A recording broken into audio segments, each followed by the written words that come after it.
আশা করি তোমরা ভালো আছো, সুস্থ আছো। আজকে আবারও একটা নতুন ব্লগ নিয়ে চলে এলাম। আজকে কোনো মিনি ব্লগ বা ছোট শর্ট ভিডিও না, আজকে পুরো একটা ব্লগ নিয়ে এলাম। অবশ্যই তোমরা আমার পাশে থাকবে, সাপোর্ট করবে। অবশ্যই অনেক বন্ধু আমার সাথে জয়েন হয়ে গেছো, আমাকে অনেক অনেক ভালোবাসা দিয়েছো। আর কিছুদিনের মধ্যে আমার 1000 সাবস্ক্রাইবার কমপ্লিট হয়ে যাবে, শুধু তোমাদের জন্যই, তোমাদের ভালোবাসার জন্যই। এদিক দিয়ে তোমাদের সাথে কথা বলতে বলতে মরিচও রোদে দিয়ে দিয়েছি এবং জামা কাপড় রোদ দিয়ে দিয়েছি।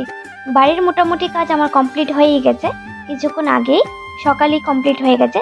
ভাবলাম আজকে তোমাদের সাথে একটু কথা বলি। এদিক দিয়ে দেখো আমার গাছটা পুরো শুয়ে যাচ্ছে, তার জন্য ওকে বেঁধে দিয়েছি যাতে পড়ে না যায়। তারপর আমার মোটামুটি এখন আরও অনেকটা বেলা হয়ে গেছে, তো আমার পুরো কাম শেষ হয়ে গেছে। এখানে দেখো আমি কুলাখাড়া গাছ লাগিয়েছি। কুলাখাড়া গাছ লাগানো মানেই হচ্ছে আমার হিমোগ্লোবিন কম থাকার কারণে, তাই আমি এগুলি খাই। আর এদিক দিয়ে তোমাদের দাদাভাই বাড়িতে চলে এলো, আর আমি এখানে মাছ রান্না করব, মাছের কালিয়া করছি। কারণ আমি ওই দিন একটা অনুষ্ঠান ছিল, বৈষ্ণব সেবা অনুষ্ঠান ছিল, ওইখানে গিয়েছিলাম। সকালবেলার খাবারটা তো গড়ে খেলাম, দুপুরবেলা তো ওইখানে প্রসাদ নিয়েছিলাম, তো তার জন্য আর বেশি কিছু রান্না করিনি, এটুকুই রান্না করলাম। আর কেমন হয়েছে রান্নাটা অবশ্যই দেখবে। আর যদি রান্নাটা তোমরা দেখতে চাও অবশ্যই কমেন্ট করে জানাবে, আমার কাছে পুরো রেসিপিটা আছে। যে তোমাদের দাদাভাই কী কী সবজি আনলো দেখাচ্ছি। পেঁয়াজ, ধনেপাতা, কাঁচা লঙ্কা এনেছে ওই রবিবারের বাজারের দিন, আমাদের ওইখানে রবিবারের বাজার হয়, তো তার জন্য আমি ভালো করে বেশি বেশি করে ধনেপাতা দিয়ে দিচ্ছি। আর বলবে যে কাঁচা লঙ্কার কালার কেন, তরকারিটা আমি কাঁচা লঙ্কাই বেশি ইউজ করি তরকারির মধ্যে। এদিক দিয়ে বেলা অনেকটাই হয়ে গেছে, প্রায় 11টার উপর বাজে, তো আমি ভাতটা খেয়ে নিচ্ছি। কারণ ভাত খাওয়ার পর আমার ওষুধ টষুধ খেতে হয়, তার জন্য আমার শরীরটা বেশি ভালো থাকে না।